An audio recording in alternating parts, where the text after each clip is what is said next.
Okay, today we're back at it. We've got a 73 Eska, 14 horsepower. This is the first year that they offered this model. I had overlooked it until recently, and I am thoroughly impressed. This is a 15 cubic inch loop charged engine with a rotary valve and full electronic ignition on it. Way ahead of its time. I don't know why I hadn't experienced these earlier. Maybe it's because I live in a saltwater area and they didn't hold up well, but this guy deserves a little video today to hold its place in history. So this one I got from Jim Moffitt as a running engine, and after the video I'll show you, after our run I'll show you what he did to the ignition system, because that's apparently the Achilles heel of these engines, but he came up with a really ingenious fix for them. So I just did a little prop tweaking on it and a couple small adjustments, and this is a great running engine. I put an impeller in it, and really that's about it. So let's go for a ride.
So not bad, huh?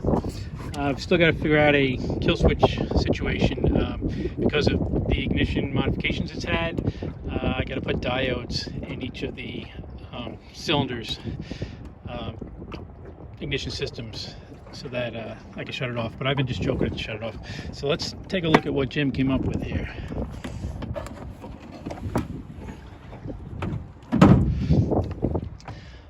Alright, so what goes wrong on these is the modules under the flywheel, and they had, I think, 3 generations of them, but they all failed. So he came up with a way to adapt a single cylinder pit bike ignition system. Basically just put 2 systems on, one for each cylinder. So it's got a little module, it's got a cylinder coil, and then same thing on the other side. So he even posted a schematic and how he did it. He just dissected the module, found out where to tap into it, and he used the pulse from the flywheel magnets for timing, and then he used the rest of the system.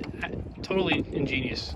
I wish I had thought of it, and it works great. It idles down fine. It works smooth throughout the power band, and like I said, all we got to do is figure out how to hook up diodes to the kill circuit, which will be easy. And then I can use the stop button here.